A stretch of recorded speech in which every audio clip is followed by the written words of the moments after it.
পর একটা পুরনো বাড়ির সামনে এসে গাড়ি থামলো। গাড়ি থেকে নেমে বাড়ির ভিতরে গেলাম, কিন্তু ভিতরে ঢুকে আমি যেটা দেখলাম সেটা দেখে আমি পুরো অবাক হয়ে গেলাম। বাড়ির ভিতরে সব অস্ত্রে ভরা। মারিয়া পুরো বাড়িটার ভিতরে ঘুরে ঘুরে অস্ত্রগুলো দেখতে লাগলো। আমি তার সাথে সাথে দেখতেছি, আচ্ছা এগুলো এখানে রাখছেন কেন? কোথাও কি পাঠাবেন এগুলো? হুম, গতকাল বাহির থেকে লোক আসবে রাতে। ঠিক দাম পেলে ছেড়ে দিব, কারণ আব্বু আরো পাঠাবে কানাডা থেকে। কানাডার পুলিশের সাথে আব্বুর হাত আছে, তাই কোনো সমস্যা হয় না। তা নয় বুঝলাম, কিন্তু বাংলাদেশে কোনো সমস্যা হয় না? বাংলাদেশের বর্ডারে তো বিজিবি থাকে, তাদের ফাঁকি দিয়ে কিভাবে আনেন? আরে ওদের আব্বু টাকা দিয়ে কিনে ফেলছে, তাই কেউ কিছু বলে না। পুলিশ র্যাব তারা কি কখনো জানতে পেরেছে আপনারা যেসব করেন? আমাদের এখানে পুলিশ র্যাব তারা এসেছে, আমাদের উপর আক্রমণ করেছে, কিন্তু কিছুই করতে পারেনি। উল্টো তাদের লোক কেউ মারা গেছে, আবার অনেকে আহত হয়েছে। এরপর থেকে আর আসে না ভয়ে। তবে এরপর সেনাবাহিনী আক্রমণ করে, তারা মাথার বুদ্ধি খাটিয়ে আক্রমণ চালায়। আমার লোকেরা বলতে পারবে না, ওই দিন পুরনো বাড়িতে আক্রমণ করার ফলে আমার সব লোক মারা যায়, আর আমাদের অস্ত্র, ড্রাগ, ইয়াবা সবকিছু থানায় জমা দেয়। তারপর জানতে পারলাম এটা নাকি আর্মি অফিসার রাসেল করেছে। তাকে অনেকবার আক্রমণ করার চেষ্টা করেছি, কিন্তু তার সাথে সেনাবাহিনী থাকার কারণে কিছুই করতে পারি নাই। আমাকে দুবার ধরেছে, কিন্তু আটকে রাখতে পারে নাই। কিছুদিন পর শুনি ওই আর্মি অফিসার তার পরিবার নিয়ে বাহিরে চলে গেছে। সেই আর্মি অফিসারটা যে আমি। এখনো চিনতে পারো নাই মারিয়া শিকদার? কিছুদিন ধৈর্য ধরো, দেখবে তোমাদের রাতের ঘুম হারাম হয়ে যাবে। মনে মনে বললাম, আপনি জানেন না ও কোন রাষ্ট্রে গেছে? শুনেছি আপনাদের বাহিরে লোকের সাথে হাত আছে। সে কোন রাষ্ট্রে গেছে সেটা কেউ বলতে পারবে না। মনে করেছি তার পরিবারকে আটকে তাকে ধরবো, কিন্তু তার আগেই দেশ থেকে পালিয়েছে। হঠাৎ মারিয়ার মোবাইলে একটা ফোন আসলো। আসসালামু আলাইকুম আব্বু, কেমন আছো? কিছু শোনা যাচ্ছে না। কি, তুমি কালকে বাংলাদেশে আসবে? ওখানে সব কাজ শেষ? ওপাশ থেকে ঠিক আছে, আমি এয়ারপোর্টে লোক পাঠিয়ে দেব, তুমি কোনো চিন্তা করো না। ওকে, বাই। আবার বলল। মারিয়া ফোন কেটে সবাইকে বলল, ওই সবাই শোনো, আব্বু কালকে বাংলাদেশে আসবে, আর 10টা গাড়ি নিয়ে এয়ারপোর্টে যাবে। আব্বুর বাসায় আসতে যেন কোনো সমস্যা না হয়। সবাই ঠিক আছে বলল। তারপর আরো কিছুদিন পুরনো বাড়ি থেকে বেরিয়ে আসলাম। মারিয়া ওদের লোকগুলোকে পাঠিয়ে দিল। তারপর মারিয়া একটা গাড়িতে উঠে ড্রাইভ করতে লাগলো, সাথে আমাকেও নিল। জানি না মারিয়া কোথায় যাচ্ছে। কিছুক্ষণ পর একটা পার্কের ভিতরে ঢুকলো। এটা ওই পার্কটা যেখানে আম্মু আর রাইসাকে নিয়ে এসেছি। গাড়ি পার্কিং করে ভিতরে ঢুকলাম। ভিতরে ঢুকে দেখি ওই দিনের মেয়েগুলো। তার মানে মারিয়া তার বান্ধবীদের কাছে এসেছে। মারিয়া তার বান্ধবীদের সাথে গিয়ে বসলো। আমি একটা জায়গায় দাঁড়িয়ে আছি। তখন মারিয়া বলল, ওই এদিকে আয়। কালকে আমাদের বাসায় তুই, কিন্তু এখনো নামটা জানা হলো না। এই যা, এখন কি নাম বলবো? দূর, একটি নাম বললেই হলো। তখন আমি বললাম, জি, আমার নাম মাহবুব হাসান, রাস্তার পোলাপাইন হাসান বলে ডাকে। ওই, তোকে আমি এত কথা জিজ্ঞেস করছি, শুধু তোর নাম জানতে চাইছি। ওই, তোকে আমি এত কথা জিজ্ঞেস করছি, শুধু তোর নাম জানতে চাইছি। এখন আমাদের পাশে বস, আগের কথা বললে মাথা ফাটিয়ে দিব। আমি আর কোনো কথা না বলে মারিয়ার পাশে বসলাম। তখন তার এক বান্ধবী বলল, কি রে মারিয়া, ছেলেটা কে রে? দেখতে তো মাশাআল্লাহ। ও, তোদের সাথে পরিচয় করে দিই, এই হচ্ছে হাসান, আর হাসান ওরা হচ্ছে আমার বান্ধবী। তার নাম হাসান, এটা বুঝলাম, তবে তার বাসা কোথায়? তোর সাথে পরিচয় কিভাবে? আসলে এই হাসান আমাকে কিছু সন্ত্রাসীদের হাত থেকে বাঁচিয়েছে। হাসানের আপন বলতে কেউ নেই, তাই ওকে আমাদের বাসায় নিয়ে আসছি। তাদের সাথে আড্ডা দিতে দিতে প্রায় বিকেল 4টায় বেজে গেছে। তারপর সবার থেকে বিদায় নিয়ে পার্ক থেকে বেরিয়ে গাড়ি নিয়ে একটা রেস্টুরেন্টে ঢুকলো। খাবার খেয়ে দুজনে মিলে গাড়ি নিয়ে ঘুরতে লাগলাম। মারিয়া শুধু বক বক করে যাচ্ছে, আমি শুধু হুম হা বলে যাচ্ছি। হঠাৎ মারিয়া একটা জায়গায় গিয়ে গাড়ি থামালো। জায়গাটা দেখে আমি পুরো অবাক, কারণ জায়গাটা দেখতে অনেক সুন্দর। সূর্য মামার ডোবার আগ মুহূর্তে গাছপালা দেখতে অনেক সুন্দর লাগছে। হঠাৎ মারিয়া বলল, কি রে, এভাবে বাহিরে তাকিয়ে কি দেখছিস? বিকালের এই সময়টা অনেক সুন্দর লাগে। মনে কয় এখানে বসে কিছুক্ষণ আড্ডা দিতে। এই জন্যই তো এখানে গাড়ি থামিয়েছি। এবার নাম, দুজনে মিলে কিছুক্ষণ বসবো। আমি গাড়ি থেকে নেমে চারপাশে তাকিয়ে দেখি সব জোড়ায় জোড়ায় বসে আছে। এমন ভাবে জড়িয়ে ধরে আছে, একজন আরেকজনকে মনে হয় ছেড়ে দিলে চলে যাবে। আমি আর মারিয়া একটা জায়গায় গিয়ে বসলাম। আচ্ছা হাসান, তুই কখনো কাউকে ভালোবেসেছিস? তোর কোনো পছন্দের মেয়ে আছে? আমাদের মতো মানুষের আবার ভালোবাসা, 3 বেলা ঠিক মতো খেতেই পারতাম না, আবার করব প্রেম ভালোবাসা? আর আমাদের মতো টোকাই কে ভালোবাসবে? তোকে বলছি না, ওই নাম মুখে নিতি না, তারপরও কেন নিস? এখন তো আর তুই টোকাই নয়, এখন তোর সবকিছু আছে। তোর যখন যা কিছু লাগে আমি দিব, তারপরও টোকাই নাম মুখে নিবি না। আচ্ছা, নিব না। এবার আপনি বলুন, আপনি কি কাউকে কখনো ভালোবেসেছেন? আয়, এই যা, ইংলিশে বলে দিতে চাইছিলাম এখনই। আপনার কোনো পছন্দের ছেলে আছে? আমি এসব বিশ্বাস করি না, আর কোনো ছেলে কখনো ভুলেও আমাকে প্রপোজ করে নাই, কারণ তারা জানে আমি কেমন মেয়ে, এ কারণে ভয় প্রপোজ করে নাই। তাহলে মানুষের সাথে ভালো ব্যবহার করেন, তাদের সাথে কখনো অন্যায় করেন না, তাদের সবসময় ভালোবাসুন, দেখবেন জীবনটা অনেক সুন্দর হয়ে যাবে। তুই ঠিকই বলছিস হাসান, বাবার ক্ষমতা টাকা পয়সায় আমি পুরো অন্ধ হয়ে গেছি, যখন যেটা চেয়েছি তাই করছি। গরিবের গায়ে কত হাত তুলেছি, কিন্তু একটা কথা, আজ পর্যন্ত আমি কাউকে হত্যা করি নাই, যা করেছে আব্বুর লোকেরা। কিছু মনে না করলে আমার সাথে একটা জায়গায় যাবেন, আমি মাঝে মাঝে ওখানে যাই। কিছু পিচ্চি ছেলে মেয়ে আছে, তাদের খাবার খাওয়াই। যাব, তবে আজকে আমি খাবার নিয়ে যাব, তুই কিন্তু নিতে পারবি না। ওকে, ঠিক আছে, এখন চলুন। তারা হয়তো না খেয়ে ঘুমিয়ে গেছে। তারপর মারিয়া আর আমি একটা রেস্টুরেন্টে গিয়ে খাবার নিয়ে বসিতে চলে আসলাম। আমাকে আর মারিয়াকে দেখে সবাই আমাদের সামনে চলে আসলো। আমাকে দেখে সবাই জড়িয়ে ধরলো। আমার আর ওদের কাহিনী দেখে মারিয়া এক ধ্যানে তাকিয়ে আছে। তারপর সবাইকে এক জায়গায় বসালাম, আমি সবাইকে খাওয়াই দিচ্ছি। তখন মারিয়াও হাত ধুয়ে তাদের খাইয়ে দিতে লাগলো। মারিয়ার এমন কিছু দেখে অবাক হলাম, কারণ যে মেয়ে গরিবদের দেখতে পারতো না, আর সেই মেয়ে আমার সাথে বস্তিতে এসে ছোট ছোট ছেলে মেয়েদের খাইয়ে দিচ্ছে। আমার কাছে অনেক ভালো লাগছে। সবার খাওয়া দাওয়া শেষ হলে তাদের থেকে বিদায় নিয়ে আমি আর মারিয়া বাসায় চলে আসলাম। আমি আর মারিয়া তাদের সাথে খাবার খেলাম। বাসায় আসতে আসতে রাত 9টা বেজে গেছে। মারিয়া কোনো কথা না বলে নিজের রুমে চলে গেল। আমি আমার রুমে চলে আসলাম। ওয়াশরুমে ঢুকে ফ্রেশ হয়ে বিছানায় শুয়ে বালিশের নিচ থেকে মোবাইলটা বের করে চালু করলাম। তারপর প্রধানকে ফোন দিলাম। আসসালামু আলাইকুম স্যার, কেমন আছেন? আলহামদুলিল্লাহ, ভালো আছি। তোমার তো আজকে কোনো খবর নেই। আমি তো অনেক চিন্তায় পড়ে গেছিলাম। সারাদিন কোথায় ছিলে? আসলে স্যার, আমি আজকে সারাদিন মারিয়ার সাথেই ছিলাম। ওর সাথে নানান জায়গায় গেছি, তাই আর বাসায় আসা হয়নি। তবে স্যার, একটা গুড নিউজ আছে। আরমান শিকদার কালকে বাংলাদেশে আসছে। এবার থেকে শুরু হবে আমার মিশন। তুমি কি শিওর আরমান শিকদার কালকে বাংলাদেশে আসছে? স্যার, মারিয়াকে আমার সামনে তার বাবা ফোন দিছে, তখন জানতে পারলাম। আর একটা জায়গার নাম বলছি, এই জায়গায় লোক পাঠিয়ে অস্ত্রগুলো বাহির করে পুরো বাড়িতে আগুন লাগিয়ে দিতে বলবেন। ওখানে প্রায় 10-15 জনের মতো লোক আছে। আপনি সেনাকর্মী সেভাবে ঠিক আছে, আমি সব ব্যবস্থা করছি। তুমি নিজের খেয়াল রেখো। পাঠাবেন।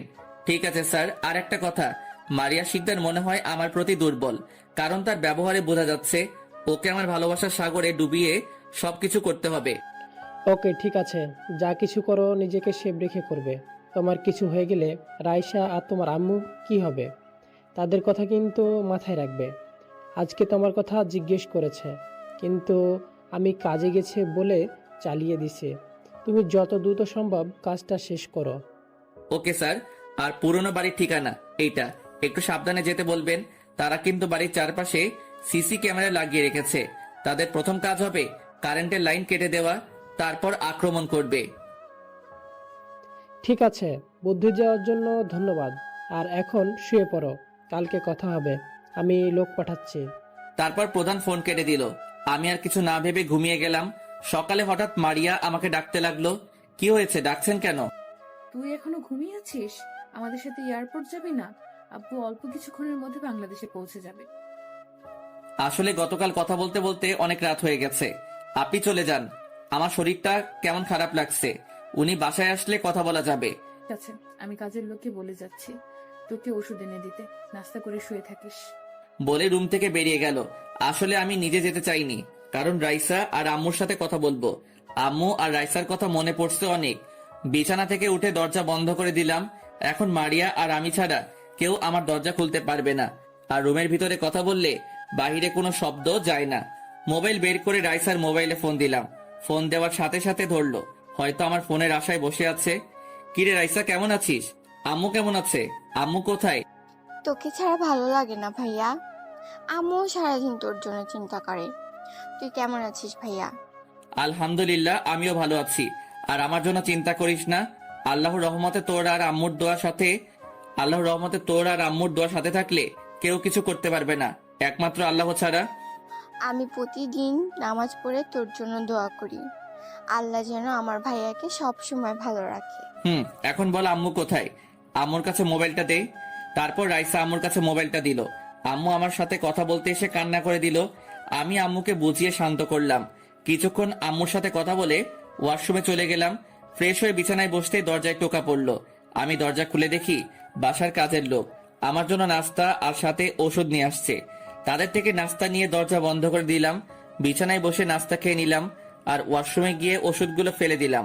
হঠাৎ মনে হলো প্রধানকে ফোন দেওয়ার কথা। গতকাল রাতে কি মিশন ঠিক মতো হয়েছে তা জানার জন্য প্রধানকে ফোন দিলাম।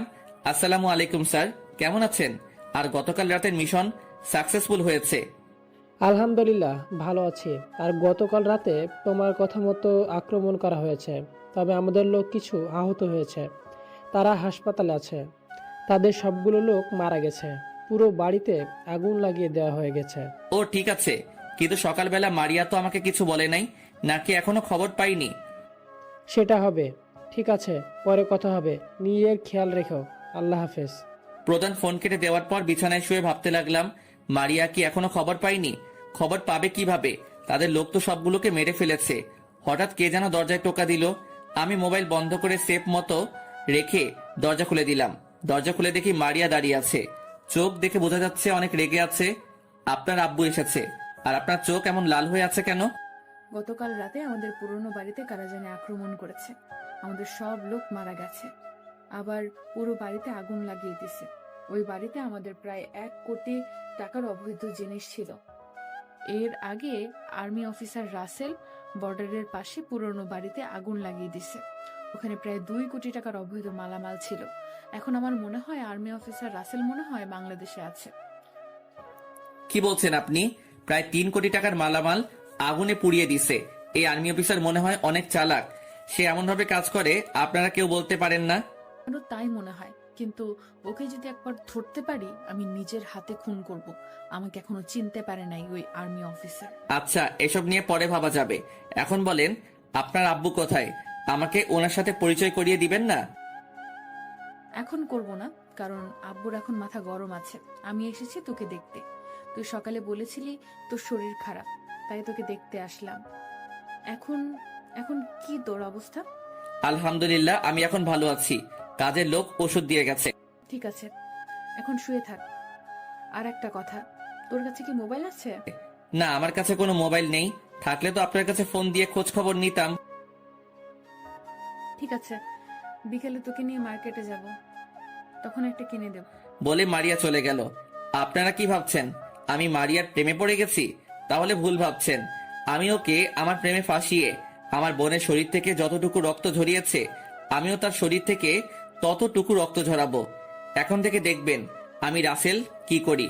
মাত্র তো 2টা বাড়িতে আগুন দিছি। তোদের সব আস্তানার একবার খবর পাই সবগুলোতে আগুন লাগিয়ে দিব। তারপর তোদের আইনের আওতায় আনবো। বিকেলে ঘুমিয়ে আছি, হঠাৎ মারিয়া আমার রুমে এসে ডাকতে লাগলো, আই হাসান ওঠ, তোকে নিয়ে বাইরে যাব। আপনি রেডি হয়ে একটু নিচে দাঁড়ান, আমি ফ্রেশ হয়ে আসছি। মারিয়া ঠিক আছে বলে রুম থেকে বেরিয়ে গেল। আমি বিছানা থেকে নেমে ওয়াশরুমে ঢুকে ফ্রেশ হয়ে একটা জামা গায়ে দিয়ে রুম বেরিয়ে বাসার বাইরে চলে আসলাম। কিছুক্ষণ পর মারিয়া বেরিয়ে আসলো। তাকে দেখে তো আবার প্রেমে পড়ে গেলাম। হায় হায়, এটা আমি কি বলছি? তাহলে আমার বোনের রক্তের প্রতিশোধ নিব কিভাবে? তো যাই হোক, মারিয়া এসে নিজের গাড়িতে উঠলো। তার লোকেরা তার সাথে আসতে চাইলে মারিয়া মানা করে। আমি মারিয়ার সাথে গাড়ির সামনে বসলাম। মারিয়া প্রথমে একটা মার্কেটে গেল। মার্কেট থেকে একটা দামি মোবাইল কিনে দিল। তারপর এখানে ওখানে ঘোরাঘুরি করে রাত 10টায় বাসায় গেল। এইভাবে দেখতে দেখতে আরো কিছুদিন চলে গেল। মারিয়া এখন আমার প্রতি দুর্বল। প্রতিদিন আমাকে সকালে এসে ঘুম থেকে উঠায়, আমার জন্য চা নিয়ে আসে, আমার অনেক কেয়ার করে, আমাকে নিয়ে বিভিন্ন জায়গায় ঘুরতে যায়। মারিয়া আমাকে কিছু একটা বলতে চায়, কিন্তু ভয়ে বলতে পারে না। ও, আপনাদের তো বলতে ভুলে গেছি, এর ফাঁকে আরমান শিকদারের সাথে মারিয়া আমাকে পরিচয় করিয়ে দিছে এবং আমি যে মারিয়াকে সন্ত্রাসীদের হাত থেকে রক্ষা করেছি সেটাও বলেছে। তারপর থেকে আমাদের মারিয়ার সাথে সব সময় থাকার জন্য বলেছে। প্রথম প্রথম আরমান শিকদারের মাথা গরম ছিল, এখন সব ঠিকঠাক আছে। তবে আর্মি অফিসার রাসেলকে মারার অনেক প্ল্যান করেছে, কিন্তু তাকে কোথাও খুঁজে পায় না। সে কোথায় একমাত্র পাঠক পাঠিকারা জানে।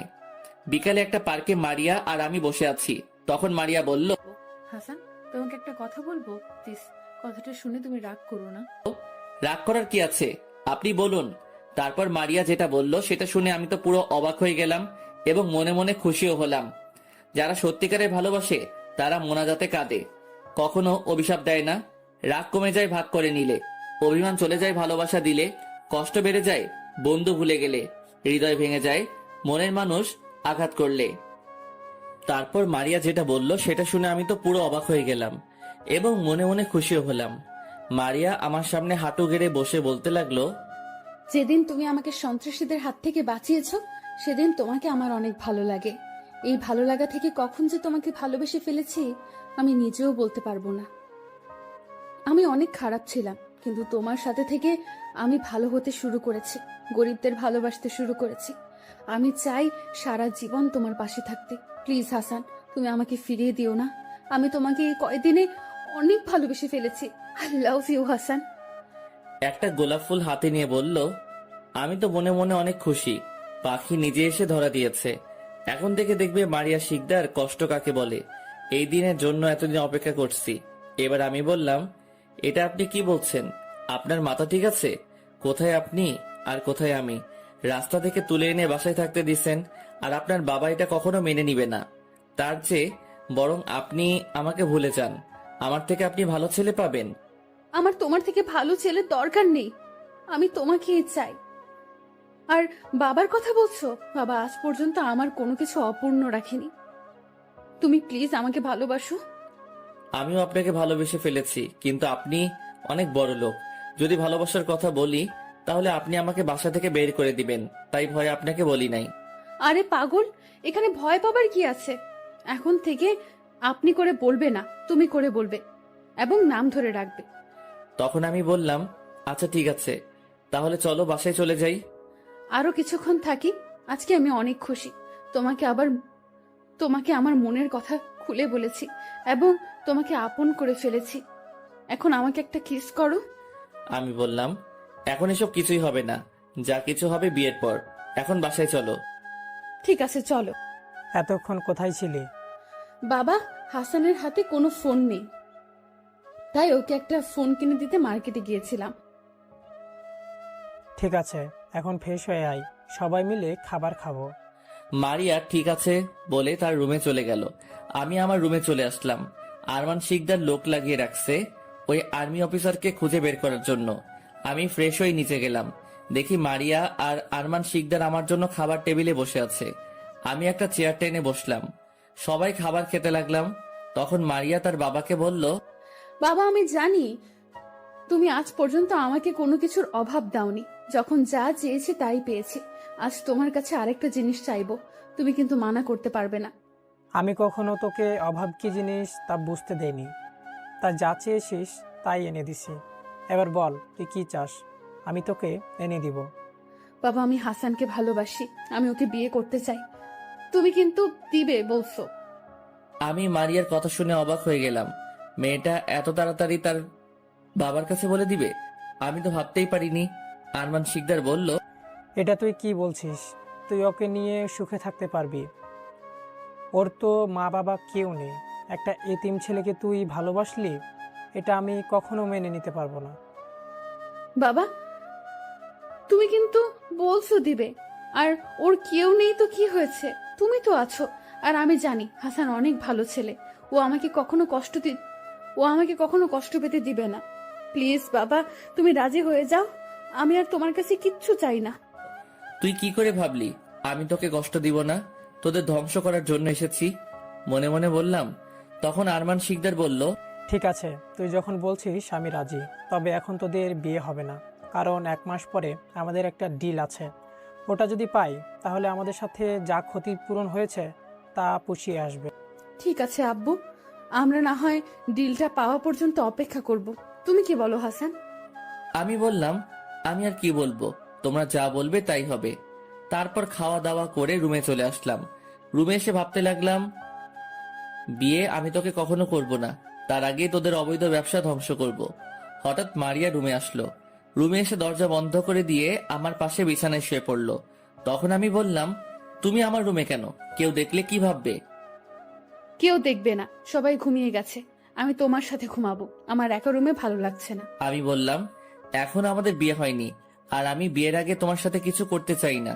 তুমি প্লিজ রুম থেকে বেরিয়ে যাও। বিয়ে হয়নি তো কি হয়েছে, বিয়ে তো একদিন হবে। আর এখন তুমি আমাকে কিস করবে, বিয়ের পর বাকিটা করবে। আমি বললাম, আমি এটা করতে পারবো না, বিয়ের আগে এসব কিছু হারাম। আমি কোনো কথা শুনতে চাই না, বিয়ে তো একদিন হবে, আর আমরা তো খারাপ কিছু করতে চাই না। প্লিজ শুধু একটা বার কিস করব, এর থেকে বেশি কিছু করব না। আমি বললাম, আয়। মারিয়া আমার ঠোঁটের সাথে ঠোঁট এক করে দিল। আমি অনেক ছোটাছুটি করছি, কিন্তু মারিয়া আমাকে শক্ত করে ধরে কিস করতে লাগলো। 2 মিনিট কিস করে ছেড়ে দিয়ে রুম থেকে দৌড় দিয়ে বেরিয়ে গেল। আমার থেকে ভালোই লাগছে, জীবনে এই প্রথম কোনো মেয়ে আমাকে কিস করছে। ভালো লাগলে হবে না, আমাকে মিশন কমপ্লিট করতে হবে। মোবাইলটা বের করে চালু করলাম, তারপর প্রধানকে ফোন দিলাম। প্রধান ফোন ধরার পর আমি বললাম, আসসালামু আলাইকুম স্যার, কেমন আছেন? আলহামদুলিল্লাহ, ভালো আছি। তুমি কেমন আছো? আর কতটুকু পর্যন্ত আগালে? তোমার আম্মু আর বোন তোমার জন্য চিন্তা করছে? আমি ভালো আছি। আপনি বোন আর আম্মুকে কিছুদিন বুঝিয়ে রাখুন, কিছুদিনের মধ্যে সবকিছু আয়ত্তে নিয়ে আসবো। আর আরমান শিকদার আজকে বলেছে কানাডা এর মাফিয়ার সাথে তার নাকি একটা ডিল হবে। যদি ডিলটা পেয়ে যায় তাহলে নাকি আগে তাদের যা ক্ষতি পূরণ হয়েছে সবকিছু পুষিয়ে আসবে। তাহলে আমার মনে হয় অনেক বড় ডিল হবে। আমাদের যেভাবেই হোক এটা ডিলটা যেন আরমান শিকদার না পায় সে ব্যবস্থা করতে হবে। তাহলে আমাদের এখন থেকে সব প্ল্যান করতে হবে। যেই করে হোক ওই সময় আমাদের ওদের উপর আক্রমণ করতে হবে। আর ডিলটা কোথায় হবে তুমি আমাকে সব তথ্য দিবে। আমরা আগে থেকে কাজ শুরু করে দেব, যাতে তাদের সহজে ধরতে পারি। আমি বললাম, ওকে ঠিক আছে, আমি সবকিছু জানার পর আপনাকে ফোন করে সব বলবো। এখন আমাদের আরমান শিকদারের আরো কিছু অবৈধ কলকারখানায় আক্রমণ করতে হবে। আমার জানা মতে 2টা অবৈধ কারখানার সন্ধান পেয়েছি, আমি ঠিকানা মেসেজ করে পাঠিয়ে দিব। আপনি লোক পাঠিয়ে দিবেন। ঠিক আছে, তুমি পাঠিয়ে দাও, আমি সব ব্যবস্থা করছি। এখন রাখি, কেউ দেখলে সমস্যা হয়ে যাবে তোমার। আর তুমি সব সময় সেভে থাকবে। ভালো থেকো, আল্লাহ হাফেজ। প্রধানের সাথে কথা বলে আমি মেসেজের ঠিকানা পাঠিয়ে দিলাম, তারপর মোবাইল বন্ধ করে ঘুমিয়ে পড়লাম। সকালে ঘুম থেকে উঠতে হঠাৎ বুকের উপর ভারী কিছু অনুভব করলাম। চোখ খুলে দেখি মারিয়া আমাকে জড়িয়ে ধরে শুয়ে আছে। আমি একটু লড়তেই মারিয়া ঘুমটা ভেঙে গেল। তখন আমি বললাম, কি ব্যাপার, তুমি কোন সময় আসলে আর আমাকে জড়িয়ে ধরে শুয়ে আছো কেন? সকালে তোমাকে ডাকতে এসে দেখি তুমি ঘুমিয়ে আছো, ঘুমের মধ্যে তোমাকে অনেক সুন্দর লাগছে, তাই তোমাকে না ডেকে জড়িয়ে ধরে শুয়ে পড়লাম। ঠিক আছে, এখন আমার বুকের উপর থেকে নামো, আমি ফ্রেশ হব। আর একটু থাকো না, তোমাকে জড়িয়ে ধরে থাকতে আমার অনেক ভালো লাগছে। পরে অনেক সময় পাবে জড়িয়ে ধরার। এখন ওঠো, আমি ফ্রেশ হয়ে আসি। মারিয়া আর কোনো কথা না বলে বুকের উপর থেকে নেমে বিছানায় বসে রইল। আমি বিছানা থেকে উঠে ফ্রেশ হয়ে বাহিরে এসে দেখি মারিয়া এখনো বিছানায় বসে আছে। তারপর দুজনে নিচে চলে গেলাম। নাস্তার টেবিলের সামনে গিয়ে দেখি আরমান শিকদার বসে আছে। আমি আর মারিয়া 2টা চেয়ার টেনে বসলাম। হঠাৎ আরমান শিকদার বলল, মারিয়া, ডিলটা কোথায় করলে ভালো হয়? যেখানে করলে সমস্যা হবে না, মানে পুলিশ, র্যাব, বিজেপি, সেনাবাহিনী এরা যেন জানতে না পারে। আব্বু, আমি বলি কি, এই ডিলটা তো অনেক বড়, তাই বলছি সিলেটে যে বর্ডারের পাশে আমাদের আরেকটা কারখানা আছে ওখানে করলে ভালো হবে। কারণ ওই কারখানার কথা কোনো পুলিশ, র্যাব, সেনাবাহিনী কেউ জানে না, শুধু বিজিবি এটার কথা জানে। তবে আমরা তো অনেক টাকা দিয়ে তাদের মুখ বন্ধ করে রেখেছি। তুই ঠিক বলছিস, এই ডিলটা অনেক বড়, আর এটা যদি সেনাবাহিনীর কানে যায় তাহলে অনেক বড় একটা সমস্যা হবে। আর কানাডা থেকে জেমস, কানাডার মাফিয়া, বলেছে একটা নিরাপত্তার জায়গায় ব্যবস্থা করতে। যদি কোনো সমস্যা হয় তাহলে আমাদের কাউকেই ছাড়বে না। আমার বিশ্বাস এটা কেউ বলতে পারবে না। তুমি জেমসকে জানিয়ে দাও, কোনো সমস্যা হবে না তাদের সব কিছু রেডি করতে। আর তুমি সিলেটে যারা ওই কারখানায় কাজ করে তাদের বলো চারিপাশে সিসি লাগিয়ে রাখতে। আর আমাদের এখান থেকে আরো কিছু লোক পাঠিয়ে দাও, তাহলে কাজটা তাড়াতাড়ি শেষ হবে। তুই ঠিক বলছিস, আগে জেমসকে জানিয়ে দি, তারপর লোক পাঠিয়ে দিব। আরো কিছুক্ষণ কথা বলল তারা। আমি নাস্তা করে রুমে চলে আসলাম। রুমে এসে দরজা বন্ধ করে মোবাইল বের করে প্রধানকে মেসেজ দিয়ে জানিয়ে দিলাম, কারণ যে কোনো সময় মারিয়া আমার রুমে চলে আসতে পারে। মেসেজ পাঠানোর 2 মিনিট পর প্রধান শুধু ওকে লিখলো, তাতেই আমি বুঝে গেলাম। এই দেখছেন, বলতে না বলতেই রুমে ঢুকে গেল মারিয়া। রুমে ঢুকে সোজা এসে আমার কোলে বসে পড়লো। তার সাথে এখন বেশি কিছু করব না, আমার সাথে যা কিছু করার করুক, আমি তার সাথে তাল মিলিয়ে যাব। মারিয়া বলল, রুমে একা একা কি করো? আমাকে না নিয়ে তুমি রুমে চলে আসলে কেন? তোমরা গুরুত্বপূর্ণ কথা বলছো, তাই তোমাদের ওখানে না থেকে রুমে চলে আসলাম, যদি আমার থাকাতে সমস্যা হয়। ও, এই ব্যাপার। তুমি থাকলে সমস্যা হবে কেন? তুমি তো আর বাহিরের কেউ নয়, তুমি আমাদের পরিবারের একজন। আচ্ছা মারিয়া, তুমি বলছো এসব কাজ আর করবে না, তাহলে কেন করো? আমি তো বলছি গরিবের উপর অত্যাচার করব না, আমাদের এই অবৈধ ব্যবসা করে যাব। এই টাকার কারণে আমার আম্মুর চিকিৎসা করাতে পারি নাই, তাই আমি এই জায়গা থেকে কখনো ফিরে আসব না। তাই বলে অবৈধ ব্যবসা করে যাবে? হালাল পথে উপার্জন করতে পারো না? তুমি জানো এই অবৈধ ব্যবসার কারণে একদিন তোমার মৃত্যু হতে পারে। আমাদের কেউ কিছু করতে পারবে না। অনেক বড় বড় পুলিশ র্যাব আমাদের হাতের মুঠোয় আছে, কারণ আমাদের টাকা দিয়ে অনেক বড় বড় পুলিশ অফিসার গাড়ি বাড়ি করেছে। শুধু একটাই আফসোস, সেনাবাহিনীর কোনো কর্মকর্তাকে হাতের মুঠোয় আনতে পারি নাই। আমার জানা মতে সেনাবাহিনী টাকার বিনিময়ে কিছু করে না, তারা দেশের জন্য কাজ করে যায়। ঠিক বলছো। আচ্ছা, এখন এসব কথা বাদ দাও, আমাকে এখন জড়িয়ে ধরে কিস করো। গতকাল রাতে তোমাকে কিস করে সারা রাত ঘুমাতে পারিনি। এখন না করলে হয় না? না, এখন তোমাকে কিস করতে হবে। আমার আর সহ্য হয় না, কবে যে তোমাকে কাছে পাবো। ধৈর্য ধরো, ধৈর্যের ফল মিষ্টি হয়। বিয়ের পর তোমার সব আবদার পূরণ করব। সেটা বিয়ের পর। এখন তোমার ঠোঁট দুটো আমাকে টানছে। যদি কিস না করো তাহলে আমি তোমার সাথে আর কথা বলবো না। কি আর করার, আমি মারিয়াকে জড়িয়ে ধরে কিস করতে লাগলাম। মারিয়া আমাকে কিস করতে করতে বিছানায় ফেলে দিল। আমি বুঝতে পারছি মারিয়া কন্ট্রোল করতে পারছে না। আমি তাকে জোর করে সরিয়ে দিলাম। দেখতে দেখতে 10 দিন চলে গেল। এখন মারিয়া রাতে আমার সাথে ঘুমায়। আমাদের মধ্যে কিস, জড়িয়ে ধরা, এর থেকে বেশি কিছু হয়নি। আর এই দিনের ভিতরে আর 2টা কারখানায় আগুন লাগিয়ে দেওয়া হয়েছে। কে বা কারা করছে এখনো তাদের খুঁজে বের করতে পারে নাই। বের করবে কিভাবে? সেনাবাহিনী তাদের একটা কেউ বাঁচিয়ে রাখে না, তাই আরমান শিকদার কাউকে ধরতে পারে না। কিন্তু তারপরেও জায়গায় জায়গায় লোক লাগিয়ে রাখছে। আর সিলেটে আরমান শিকদারের লোকেরা কাজ শুরু করে দিছে। আর আমাদের প্রধান সেনাবাহিনী নিয়ে প্ল্যান করতে আসছে, এবং সবাই কিভাবে আক্রমণ করবে। সকালে মারিয়া রুমে এসে আমাকে ডাকতে লাগলো। আমি ঘুম ঘুম চোখে বললাম, কি হয়েছে, ডাকছো কেন? আমাকে আর একটু ঘুমাতে দাও। সারা রাত তোমার জন্য একটু ঘুমাতে পারি নাই। তুমি সারা রাত আমার সাথে দুষ্টুমি করছো। দুষ্টুমি শুধু আমি একা করছি? তুমিও তো করছো। এখন কথা না বলে বিছানা থেকে উঠে ফ্রেশ হতে যাও, আমি তোমার জন্য অপেক্ষা করছি। তারপর আমি বিছানা থেকে উঠে ফ্রেশ হতে চলে গেলাম। ফ্রেশ হয়ে এসে মারিয়া সহ নাস্তা করতে চলে গেলাম। 3 জন মিলে নাস্তা করলাম। তারপর আমি রুমে চলে আসলাম। আরমান শিকদার এখন ডিলটা নিয়ে ব্যস্ত। তার যে 2টা কারখানায় আগুন লাগিয়ে দিছি সেটার কোনো খবর নেই। আজকে বিকালে মারিয়াকে নিয়ে ঘুরতে আসলাম বাহিরে। আসার একটা কারণ আছে। কারণটা হলো আজকে মারিয়াকে আটক করব, তাই আগে থেকে সব প্ল্যান করে রাখছি। এটা আমি ছাড়া কেউ জানে না। আমি একটা পুরনো বাড়ি ঠিক করছি। আজকে মারিয়াকে পুরনো বাড়িতে আটকে রেখে কঠিন শাস্তি দিব। আমার বোনের শরীর থেকে যতটুকু রক্ত ঝরিয়েছে আজকে থেকে তার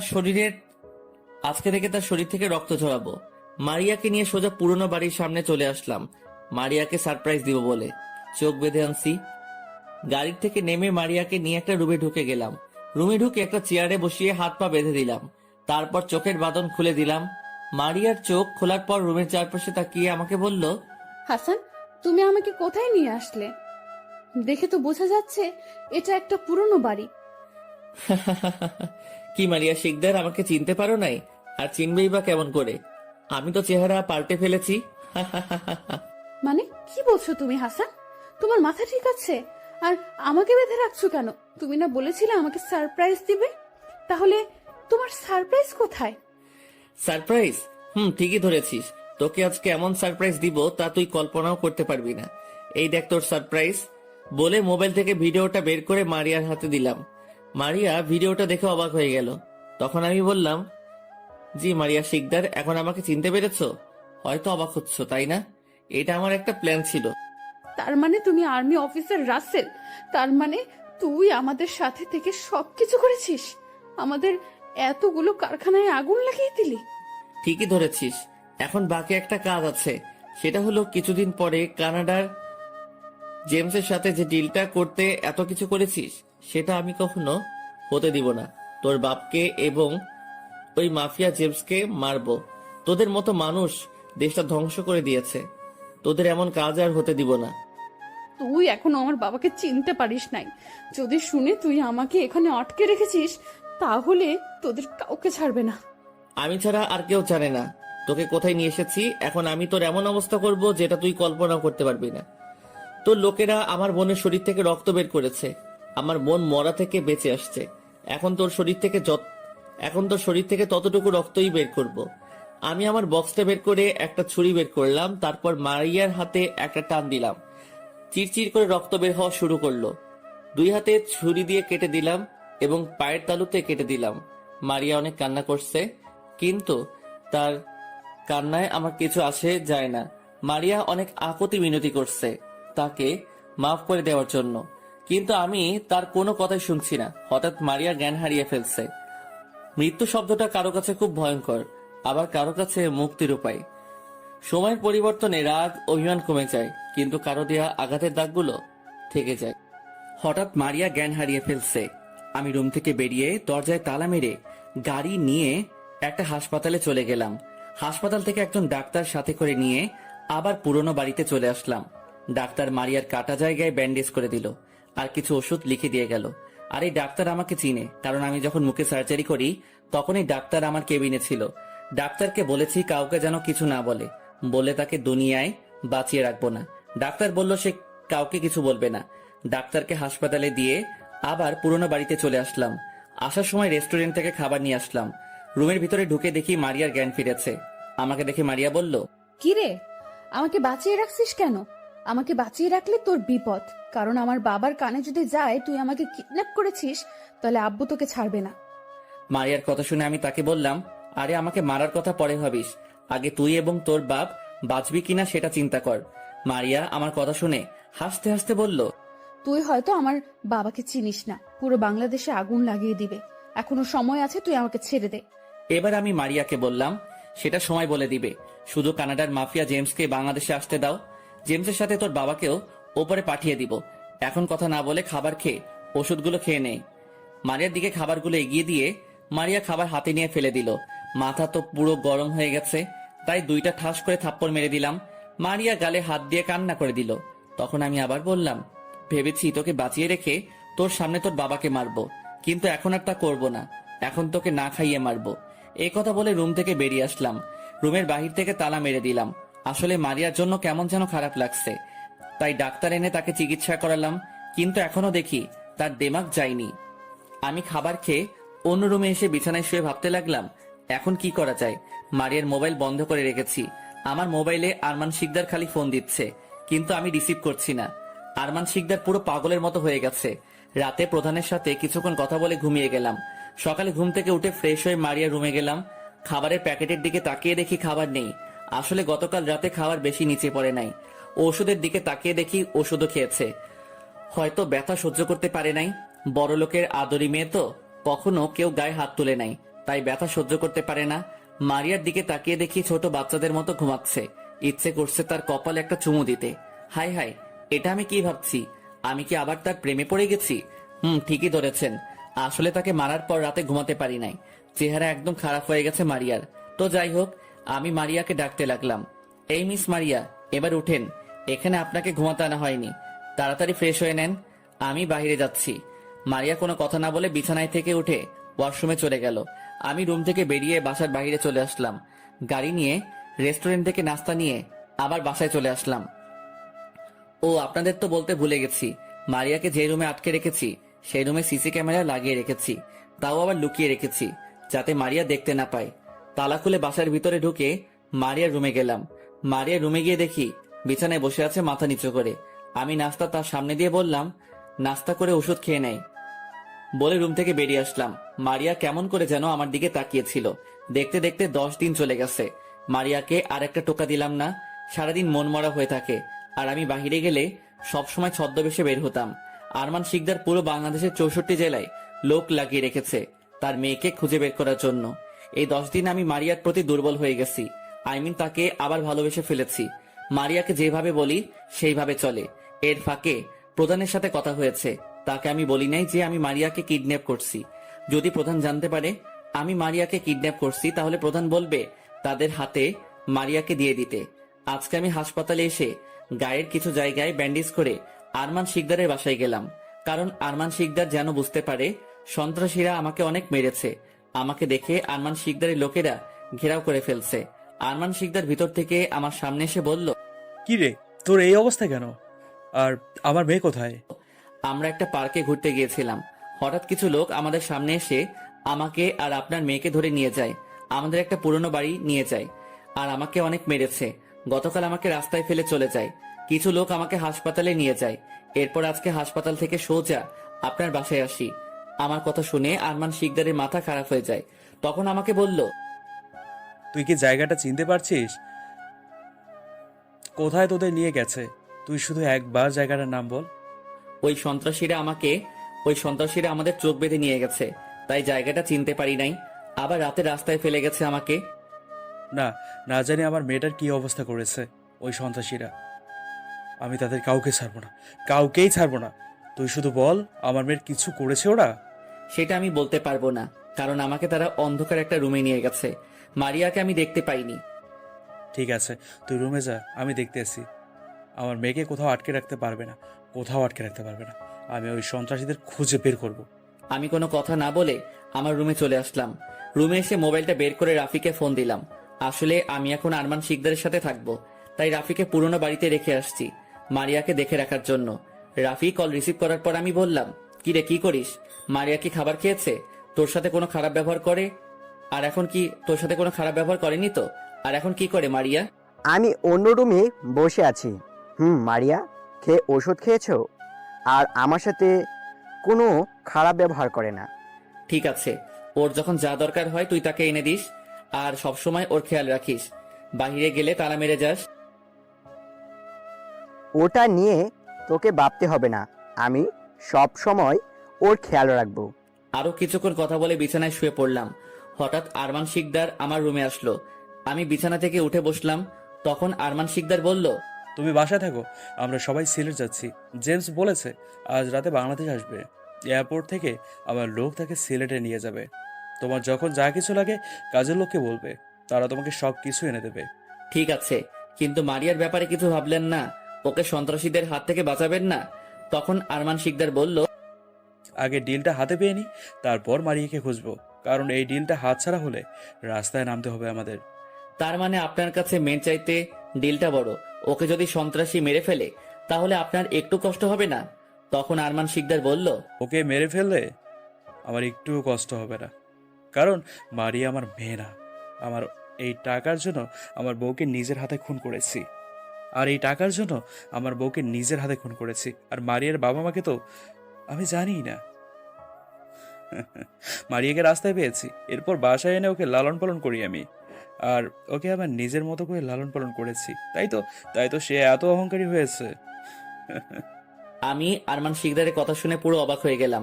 টাকার জন্য নিজের স্ত্রীকে মেরে ফেলছে, আর মারিয়া তার মেয়ে না, তাই তো মারিয়া এত অহংকারী হয়েছে। তখন আরমান শিকদার বলল, ঠিক আছে, তুমি থাকো, আমি গেলাম। এই কথা বলে আরমান শিকদার রুম থেকে বেরিয়ে গেল। হঠাৎ মোবাইলটা হাতে নিয়ে আমি তো অবাক হয়ে গেলাম, কারণ রাফি এখনো ফোন কাটে নাই। আমি মনে করছি রাফি ফোন কেটে দিছে। আমি হ্যালো বলার সাথে সাথে ওপাশ থেকে কান্নার আওয়াজ আসছে। ঠিকই ধরেছেন, মারিয়া কান্না করছে। তখন আমি বললাম, কি ব্যাপার, তুমি কান্না করছো কেন? কি হয়েছে তোমার? রাফি কিছু বলেছে? তখন মারিয়া কান্না করতে করতে বলল, রাসেল, তুমি একটু এখানে আসবে প্লিজ, অল্প কিছুক্ষণের জন্য। ঠিক আছে, আমি এখনই আসছি, তুমি কান্না করো না। আমি ফোন কেটে রুম থেকে বেরিয়ে কাজের লোককে বলে বাসা থেকে বেরিয়ে আসলাম। একটা রিক্সা নিলাম। রাফিকে একটা জায়গার কথা বললাম ওখানে গাড়ি নিয়ে আসার জন্য। কিছুক্ষণ পর সেই জায়গায় পৌঁছে গেলাম। আমি গিয়ে দেখি রাফি আমার আগে এসে গাড়ি নিয়ে দাঁড়িয়ে আছে। রিক্সার ভাড়া মিটিয়ে রাফির কাছে গেলাম। রাফির কাছে গিয়ে তাকে বললাম, কিরে মারিয়া কান্না করছে কেন? তখন রাফি বলতে লাগলো, আসলে তোর সাথে কথা বলে মোবাইল পাশে রেখে শুয়েছিলাম। আমি মনে করেছি তুই ফোন কেটে দিছস, কিন্তু হঠাৎ মোবাইলে তোর আর আরমান শিকদারের কথা শুনতে পাই, কারণ লাউড স্পিকার ছিল। আমি তোদের কথা শুনতে শুনতে হঠাৎ রুমের দরজার দিকে চোখ যাই, দেখি মারিয়া দাঁড়িয়ে আছে এবং আরমান শিকদারের সব কথা শুনে কান্না করে দিল। তারপর কি হলো তুই তো জানিস। কল কাটি নাই, অনেক ভালো হয়েছে। তা না হলে মারিয়া সত্যটা কখনো জানতে পারতো না। এখন দাঁড়িয়ে না থেকে বাসায় চল, মারিয়া কিছু একটা করে ফেলতে পারে। রাফি আর আমি গাড়ি নিয়ে সোজা বাসায় চলে আসলাম। গাড়ি থেকে নেমে তালা খুলে বাসার ভিতরে ঢুকলাম, কিন্তু ঢোকার সাথে সাথে মারিয়া এমন কিছু করবে আমি তো অবাক হয়ে গেলাম। কি ভাবছেন খারাপ কিছু? আপনারা একটু বেশিই বোঝেন, আপনাদের একটু ধৈর্য নেই। আগে তো শুনবেন কি করেছে। আমি ভিতরে ঢোকার সাথে সাথে মারিয়া এসে আমাকে জড়িয়ে ধরে কান্না করতে লাগলো। তখন আমি মারিয়াকে বললাম, এই মারিয়া কান্না করছো কেন? এবার মারিয়া কান্না করতে করতে বলল, রাসেল, তুমি আমাকে ক্ষমা করে দাও। আমি না বুঝে অনেক বড় অন্যায় করেছি। আমি জানতাম না আরমান শিকদার আমার বাবা না। আজকে বুঝতে পারলাম ওই আরমান শিকদার আমাকে ব্যবহার করেছে, তার মতো করে তৈরি করেছে। মারিয়ার কথা শুনে আমি বললাম, আমি তোমাকে অনেক আগে মাফ করে দিছি। আজকে আরমান শিকদারের কথা শুনে তোমার জন্য আরো মায়া জমেছে। একটা কথা কি, আমি তোমাকে প্রথম যেদিন তোমার গায়ে হাত তুলি তোমার শরীর থেকে রক্ত বের হচ্ছে, সেদিন আমার অনেক খারাপ লাগছে, তাই তো তোমাকে আর কষ্ট দেই নাই। আর একটা কথা কি, এই কয়দিনে আমি তোমাকে ভালোবেসে ফেলেছি। আজকে তোমার কাছে আমি সত্যি কথা বলি, এই কয়দিন তোমাকে মারার জন্য অভিনয় করে গেছি। তোমার সামনে মন মরা হয়ে বসে থাকতাম, তোমার দিকে অন্যভাবে তাকিয়ে থাকতাম, যাতে তুমি বুঝতে পারো আমি তোমার প্রতি দুর্বল। তোমার কথা ঠিকভাবে শুনতাম, কিন্তু আজকে যখন আরমান শিকদারের কথাগুলো শুনলাম তখন যেন আমার মাথায় আকাশ ভেঙে পড়লো। বিশ্বাস করো, এই কথাটা শোনার জন্য মোটেও প্রস্তুত ছিলাম না। তারপর তোমাকে মারার কথা ভুলে গেছি। প্লিজ, তুমি আমাকে ছেড়ে যেও না। এখন এখন তুমি ছাড়া আমার আর কেউ নেই। কথাগুলো বলতেই মারিয়া কান্না করে দিল। আমি মারিয়ার চোখের পানি মুছে বললাম, আমি তোমাকে কখনো ছেড়ে যাব না। আমার এই দেহে যতদিন প্রাণ থাকবে ততদিন তোমাকে ছেড়ে কোথাও যাব না। আরো কিছুক্ষণ কথা বলে মারিয়া, আমি আর রাফিকে নিয়ে বাসা থেকে বেরিয়ে গাড়ি নিয়ে রাফিদের বাসায় চলে আসলাম, কারণ মারিয়াকে রাফিদের বাসায় রেখে আমি প্রধানের অফিসে যাব। কিছুক্ষণ পর রাফিদের বাসায় চলে আসলাম। বাসার ভিতরে ঢুকে আঙ্কেল আন্টিদের সাথে কথা বলে বাসা থেকে বেরিয়ে গাড়ি সোজা প্রধানের অফিসে চলে গেলাম। অফিসের ভিতরে ঢুকে প্রধানের কেবিনে অনুমতি নিয়ে ঢুকলাম। প্রধানের সামনে গিয়ে স্যালুট দিয়ে সালাম দিলাম। তখন প্রধান বলল, আরে রাসেল, তুমি হঠাৎ এখানে? আমাকে তো বলো নাই তুমি আসবে। তখন আমি প্রধানকে বললাম, আসলে স্যার আমাদের এখনই সিলেট যেতে হবে, কারণ জেমস আজকে রাতে বাংলাদেশে আসবে। তারপর প্রধানকে পুরো ঘটনা খুলে বললাম। তখন প্রধান বলল, তাহলে আমাদের আজকে রাতে সিলেটে পৌঁছাতে হবে। সিলেটে গিয়ে সব প্রস্তুতি নিতে হবে, আর ওদের বাঁচিয়ে রাখা যাবে না।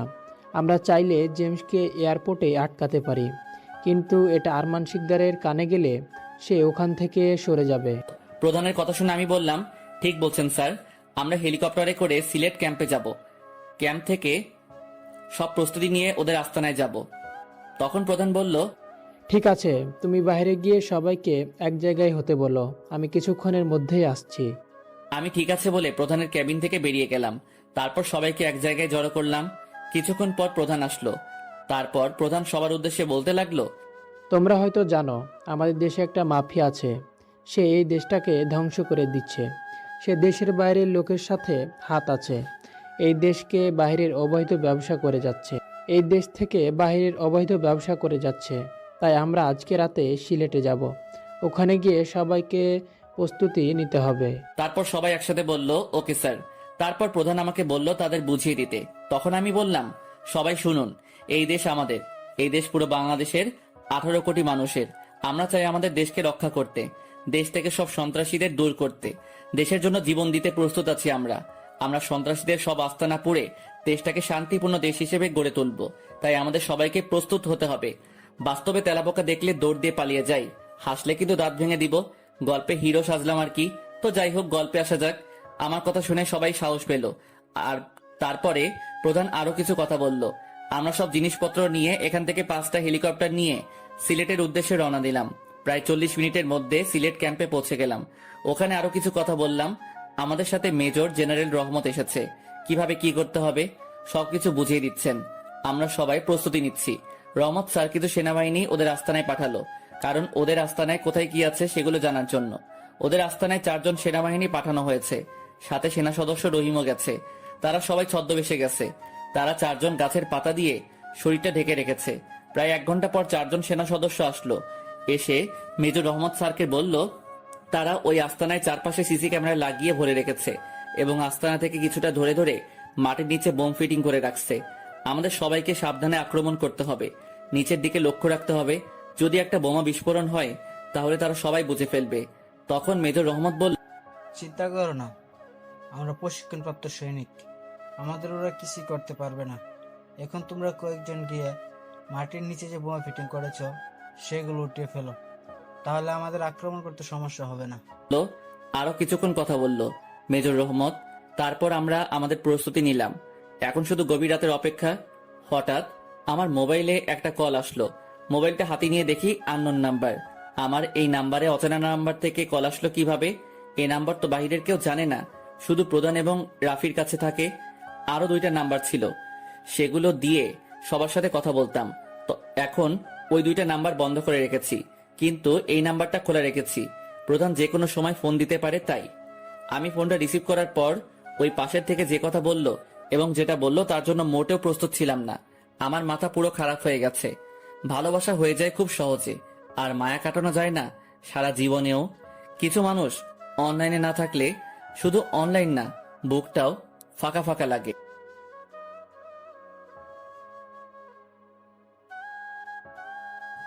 আমি ফোনটা রিসিভ করার পর ওই পাশের থেকে যে কথা বলল এবং যেটা বলল তার জন্য মোটেও প্রস্তুত ছিলাম না। আমার মাথা পুরো খারাপ হয়ে গেছে। ঠিকই ধরেছেন, আরমান শিকদার। তখন আরমান শিকদার বলতে লাগলো, কি অফিসার, কোথায় আপনি? আপনার জানের জিগের বন্ধু এবং ভালোবাসা এখন আমার কাছে। আপনি হয়তো ভাবছেন আমি কিভাবে জানলাম, তাহলে শুনুন। আপনাকে কেমন সন্দেহ লাগছিল, তাই বাসা থেকে বেরিয়ে আসতে কিছু লোককে রেখে এসেছি আপনাকে দেখে রাখার জন্য। আমি বাসা থেকে বেরিয়ে আসার কিছুক্ষণ পর যখন আপনি বাসা থেকে বেরিয়ে আসেন তখন আমার লোক আপনাকে প্রো করে। তারপর আপনি বাসা থেকে বেরিয়ে কোথায় গেছেন আমার লোক সবকিছু দেখছে। আপনি বাসা থেকে বেরিয়ে আসার পর আমার লোক তোমার বন্ধু এবং ভালোবাসাকে ধরে আমার কাছে নিয়ে আসে। আমি আরমান শিকদারের কথা শুনে মাথা পুরো গরম হয়ে গেছে। তখন আমি বললাম, তুই যদি ওদের কিছু করিস আমি তোকে ছাড়বো না। এখনো সময় আছে, তুই ওদেরকে ছেড়ে দে, তা না হলে আমি তোকে নিজ হাতে মারবো। আমি ওদেরও মারবো এবং তোকেও মারবো, পারলে পারলে ওদেরকে বাঁচিয়ে নিয়ে যা। আমি এখন সিলেটে রওনা দিয়েছি, পারলে ওখানে এসে নিয়ে যা। যদি কোনো সেনাবাহিনী সাথে নিয়ে আসিস তাহলে তাদের মেরেই ফেলবো একদম। ঠিক আছে, আমি এখনই আসছি। তুই ওদের কিছু করিস না, তুই যেভাবে বলবি আমি সেইভাবেই করব। ঠিক আছে, আমি তোর অপেক্ষায় আছি। বলে ফোন কেটে দিল। তখন মেজর রহমত স্যার আমাকে বলল, কি হয়েছে রাসেল, তোমাকে কেমন চিন্তিত লাগছে? কোনো সমস্যা? তখন আমি স্যারকে সব খুলে বললাম। স্যার আমার কথা শুনে বলল, তুমি এক কাজ করো, তুমি ওদের আস্থানে যাবে আর সাথে করে আমার হাত মোবাইলটা নিয়ে যাও। আমি জানি তুমি ওখানে গেলে তোমার সাথে যা কিছু আছে সব কিছু ওরা নিয়ে নেবে, কিন্তু হাত মোবাইলটা নিবে না। তোমাদের মধ্যে কি কথা হয় আমি এখান থেকে সব শুনবো, তারপর সুযোগ বুঝে আক্রমণ করব। তুমি এক্ষুনি রওনা দাও। আমি মেজরের কথা শুনে গাড়ি নিয়ে আস্তানায় যেতে লাগলাম। প্রায় 1 ঘন্টা পর আরমান শিকদারের আস্তানায় চলে আসলাম। আস্তানার সামনে দেখি একটা হেলিকপ্টার, তার মানে আরমান শিকদার চলে এসেছে। আমাকে দেখে আরমান শিকদারের লোক এগিয়ে আসলো। তারপর আমার কাছে যা ছিল সবকিছু নিয়ে গেছে, শুধু হাতঘড়ি ছাড়া। আমার হাত পিছন থেকে বেঁধে ফেলেছে। তারপর আরমান শিকদারের লোকেরা আমাকে ভিতরে নিয়ে গেল। ভিতরে ঢুকে দেখি বিদেশি লোকের মতো 15-20 জন দাঁড়িয়ে আছে, আর একজন দেখি আরমান শিকদারের সাথে কথা বলছে। তাহলে ও জেমস। আমাকে দেখে আরমান শিকদার বলল, আসুন আসুন অফিসার, ওয়েলকাম। আপনার জন্যই এতক্ষণ অপেক্ষা করছি। ওই তোরা ওর বন্ধু এবং ভালোবাসাকে নিয়ে আয়। 3 জনকে একসাথে আজ একসঙ্গে শেষ করব। তুই আমার বাসায় থেকে আমার সব অবৈধ কারখানায় আগুন লাগিয়ে দিয়েছিস, আমার কোটি টাকার মালামাল ধ্বংস করেছিস তুই। আজকে তোকে আমি মেরেই ফেলবো। আমাকে যা করার কর, কিন্তু ওদেরকে ছেড়ে দে, ওদের তো কোনো দোষ নেই। দরকার হয় আমাকে মেরে ফেল তুই। আজ মারিয়ার কারণে এত কিছু হয়েছে। আমি ওকে আমার মতো করে লালন পালন করেছি, কিন্তু তুই এসে তাকে ভালোর পথে নিয়ে গেলি। তাই তাই ওকেও মরতে হবে ওকে। তোর এই বন্ধু তোকে অনেক সাহায্য করেছে, তাই না? তাই ওকেও মারবো, মেরে ফেলবো একদম। একথা বলে আরমান শিকদার রাফির পায়ে গুলি করলো। রাফি সাথে সাথে চিৎকার করে মাটিতে বসে পড়লো। রাফি মাটিতে বসে কান্না করছে। তার এই অবস্থা দেখে আমারও চোখ দিয়ে পানি পড়ছে। কি করব ভেবে পাচ্ছি না। স্যার এখনো আসছে না কেন? হঠাৎ আরমান শিকদার মারিয়ার বুকে গুলি করে দিল। মারিয়া ঠাস করে মাটিতে পড়ে গেল। আমার চোখ দিয়ে অঝরে পানি পড়তে লাগলো। আজ আমার জন্য এত কিছু হয়েছে, নিজেকে শেষ করে দিতে ইচ্ছে করছে। মারিয়ার কোনো সারা শব্দ নেই, তার মানে মারিয়া মারা গেছে। হঠাৎ চারপাশ থেকে গুলাগুলির শব্দ শুরু হলো। আরমান শিকদারের লোকেরা আমাকে ছেড়ে দিয়ে গুলি করা শুরু করেছে। হঠাৎ সেনাবাহিনী রহিম ভিতরে ঢুকে আমার হাতের বাঁধন খুলে দিল। আমি দৌড় দিয়ে মারিয়া এবং রাফির কাছে গেলাম। মারিয়াকে ধরে দেখি নিঃশ্বাস নিচ্ছে না। রহিমকে বলে আরো 4 জন সৈন্য এনে তাদের বাহিরে নিয়ে আসলাম। একটা গাড়িতে তুললাম। রহিমকে বললাম তাদের হাসপাতালে নিয়ে যেতে। রহিম আমার কথা মতো মারিয়া আর রাফিকে হাসপাতালে নিয়ে গেল। আমি এরপর আরমান শিকদারের লোকের উপর ঝাঁপিয়ে পড়লাম। আক্রমণ করতে করতে আরমান শিকদারের সব লোক মারা গেছে। আমাদের কিছু লোক অনেকটা আহত হয়েছে। আস্তানার ভিতরে ঢুকে দেখি আরমান শিকদার এবং জেমস কাউকে দেখতে পাচ্ছি না। হঠাৎ একটা রুমে কিছু একটা পড়ার শব্দ পেলাম। সেনা সদস্যদের বললাম দরজা ভেঙে ফেলার জন্য। কথা মতো দরজা ভেঙে ফেলা হলো। ভিতরে ঢুকে দেখি সব অবৈধ অস্ত্র, ড্রাগ, ইয়াবা। জেমস আর আরমান শিকদার একটা কোনায় লুকিয়ে আছে। আরমান শিকদার আর জেমসকে ধরে বাহিরে নিয়ে আসলাম। তারপর সবাই একসাথে শুট করলাম। তারা মাটিতে গড়াগড়ি করতে করতে মারা গেল।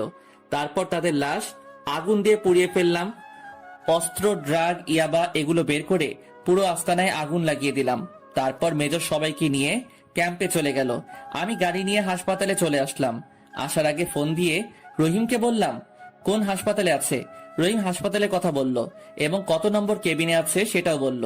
হাসপাতালে এসে একজন নার্সকে বলে কেবিনের সামনে চলে আসলাম। দেখি রহিম দাঁড়িয়ে আছে, সাথে আরো 4-5 জন সৈন্য আছে। আমি রহিমকে বললাম এখন কি অবস্থা ওদের, ডাক্তার কি বের হয়েছে? তখন রহিম বলল না স্যার, ডাক্তার এখনো বের হয়নি। আর আপনার বন্ধুর গুলি বের করা হয়েছে, সে এখন ভালো আছে। এখন ও অন্য কেবিনে আছে। এর ভিতরে ডাক্তার কেবিন থেকে বেরিয়ে আসলো। আমি ডাক্তারের সামনে গিয়ে বললাম ডাক্তার আমার মারিয়া কেমন আছে? ও কি বাঁচবে ডাক্তার? যত টাকা লাগে আমি দিব, আপনি ওকে আমার কাছে ফিরিয়ে দেন। দেখুন, আমরা অনেক চেষ্টা করেছি বাঁচানোর জন্য। তার বুকের গুলি বের করা হয়েছে, কিন্তু তারপরেও তাকে বাঁচাতে পারেনি। গুলিটা তার ফুসফুসে আঘাত করেছে, তাই আমাদের দ্বারা সম্ভব হয়নি। দুঃখিত। এ বলে ডাক্তার চলে গেল। আমি সাথে সাথে মাটিতে বসে পড়লাম। 2 চোখ দিয়ে পানি পড়তে লাগলো। আমার কারণে মারিয়াকে হারিয়ে ফেললাম। হঠাৎ আমি জ্ঞান হারিয়ে ফেললাম। যখন জ্ঞান ফিরে আসে তখন দেখি আমি একটা হাসপাতালের কেবিনে শুয়ে আছি। কেবিনে দেখি একজন নার্স। আমার জ্ঞান ফিরে আসার পর উনি বলল যাক, তাহলে আপনার জ্ঞান ফিরেছে। আজ 2 দিন পর আপনার জ্ঞান ফিরে এসেছে। হঠাৎ আমার মনে হলো মারিয়ার কথা। তখন আমি নার্সকে বললাম আমার মারিয়া কোথায়? মারিয়া আমাকে ছেড়ে কখনো যেতে পারে না। আপনি আমাকে ওর কাছে নিয়ে চলেন। ও আমাকে একা রেখে কখনো মরতে পারে না। তখন নার্স বলল আপনি শান্ত হন। আর আপনার মারিয়াকে সেনাবাহিনী ওই দিন নিয়ে গেছে।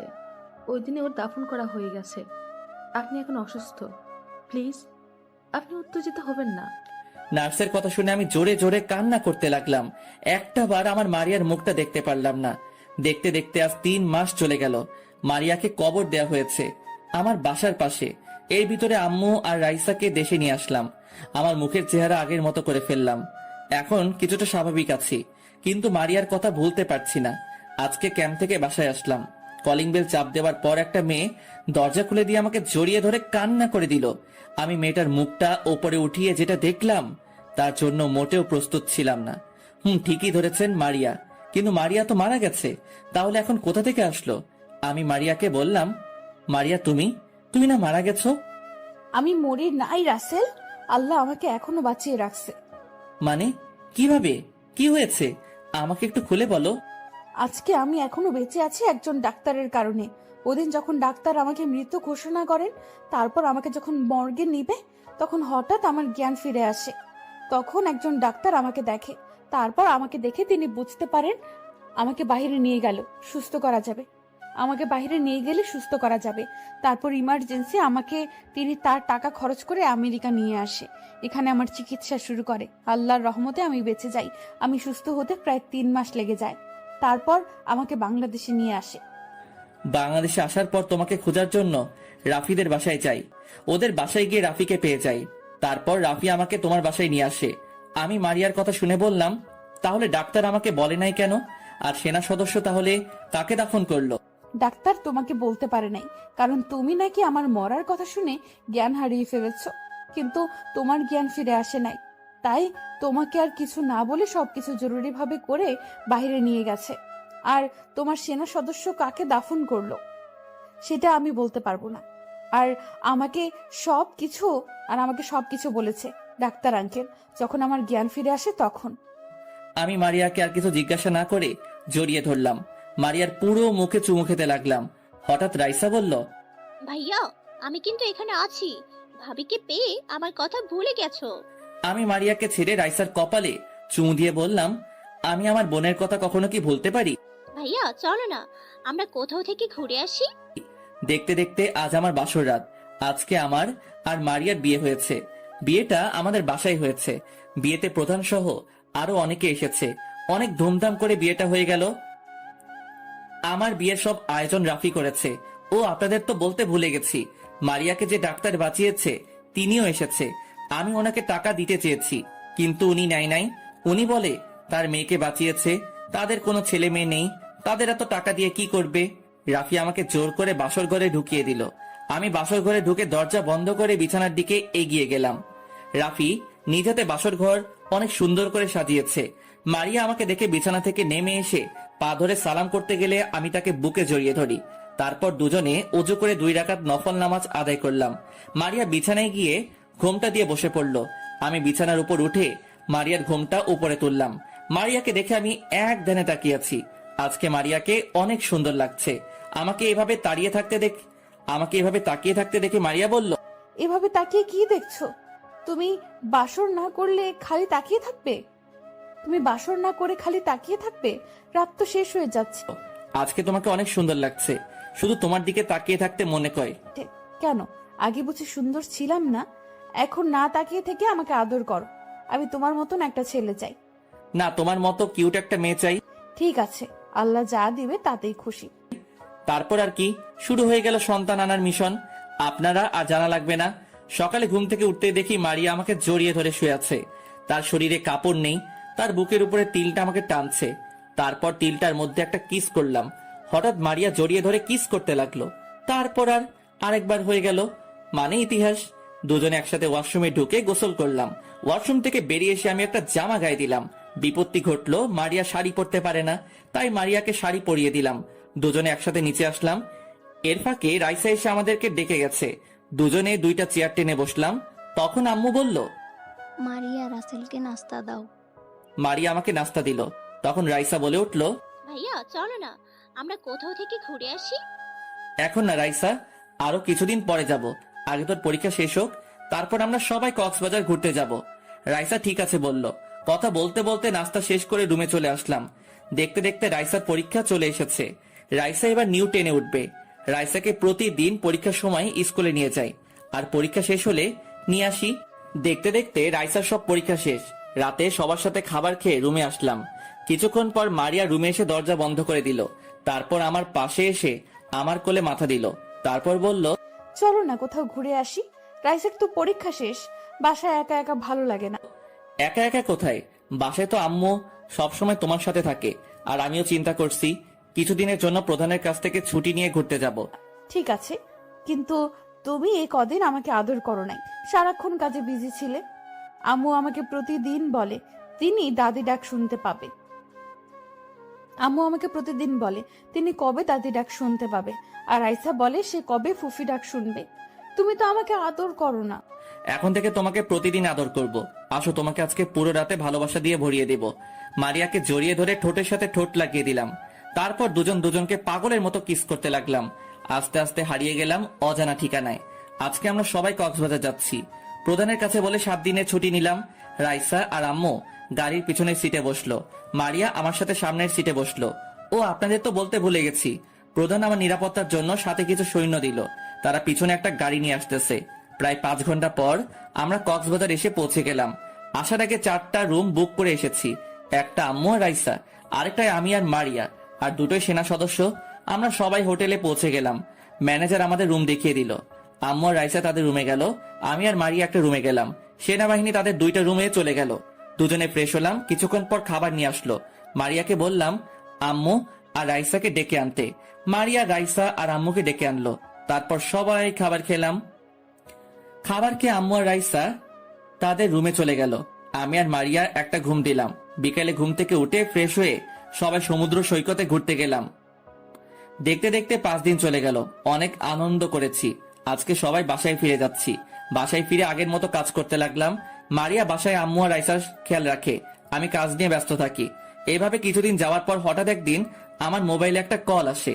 আমি তখন একটা জায়গায় সেনাবাহিনী নিয়ে যাচ্ছিলাম কাজের জন্য। আমি ফোন ধরার পর ওপাশ থেকে যেটা শুনলাম সেটা শোনার জন্য মোটেও প্রস্তুত ছিলাম না। ফোন ধরার পর ওপাশ থেকে যেটা শুনলাম সেটা শোনার জন্য মোটেও প্রস্তুত ছিলাম না। ফোনটা করেছিল রাফি। তখন রাফি বলল, আজকে মার্কেটের সামনে এসে দেখলাম ভাবি এবং রাইসাকে কিছু ছেলে ডিস্টার্ব করছে। আমি কিছু করতে পারিনি, কারণ তারা 5-6 জনের মধ্যে ছিল। তারা রাইসার ওড়না ধরে টানছে। পরে রাইসার ওড়না দিয়ে ছেলেগুলো চলে গেছে। আমি রাইসা আর ভাবিকে একটা রিকশায় উঠিয়ে দেই। তাদের প্রো করেছি। ঠিক আছে, তুই আগে দেখ ছেলেগুলো কোথায় থাকে। আমি একটা কাজের জন্য বের হয়েছি, কাজটা শেষ করে তোর কাছে ফোন দিব। ঠিক আছে, আমি ওদের প্রো করছি, তুই কাজ শেষ করে আয়, আমি ওদের পেছনে আছি। রাফি ফোন কেটে দিল। কিছুক্ষণ পর আমরা কাজের জায়গায় চলে আসলাম। এখানে কাজ হলো, কিছুদিন আগে এখানে 10টা ঘর আগুন লেগে পুড়ে গেছে। তাই সরকার আমাদের হাতে ওদের খাবার আরও নানা কিছু দিল। সবকিছু ওদেরকে দিয়ে আমরা ফিরে আসলাম এবং বলে এসেছি কিছুদিন পরে সবাইকে নতুন ঘর বানিয়ে দেওয়া হবে।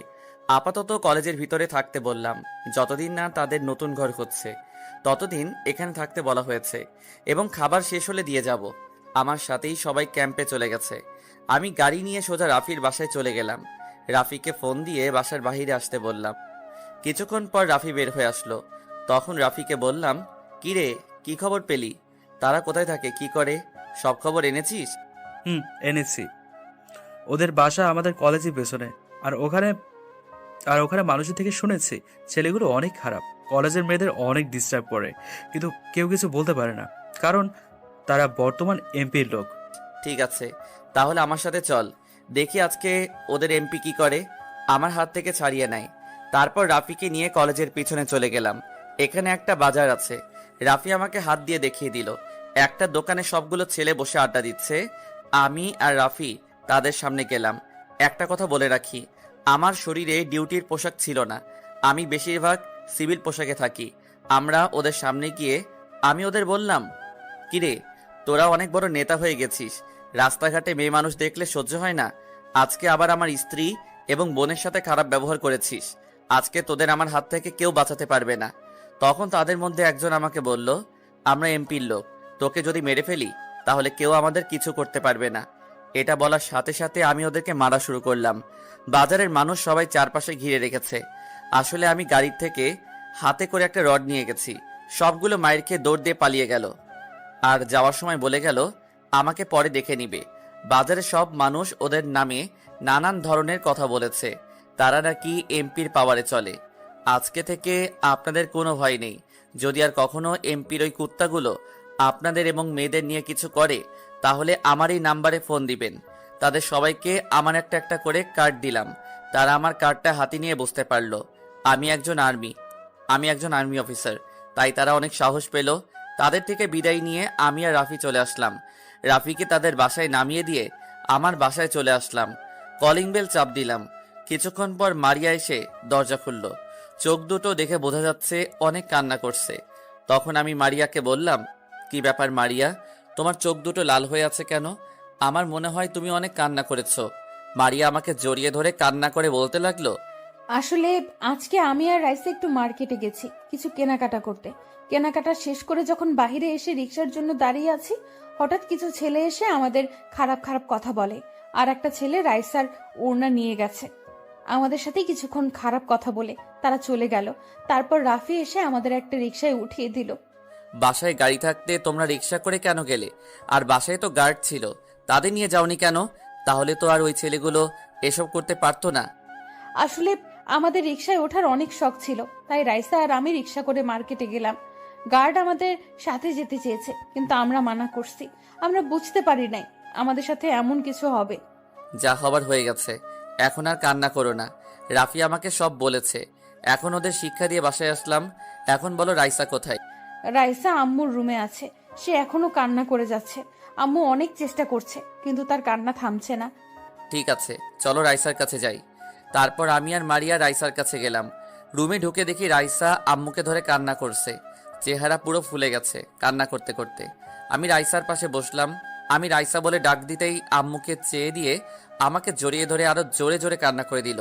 আমি বললাম, এই পাগলি, কান্না করছিস কেন? এই দেখ, তোর ভাই চলে এসেছে। আমি ওই ছেলের এমন মায়ের মেরেছি, আর কোনোদিন এমন কাজ করবে না। তুই কান্না করিস না, যা হবার হয়ে গেছে, এখন কান্না থামা।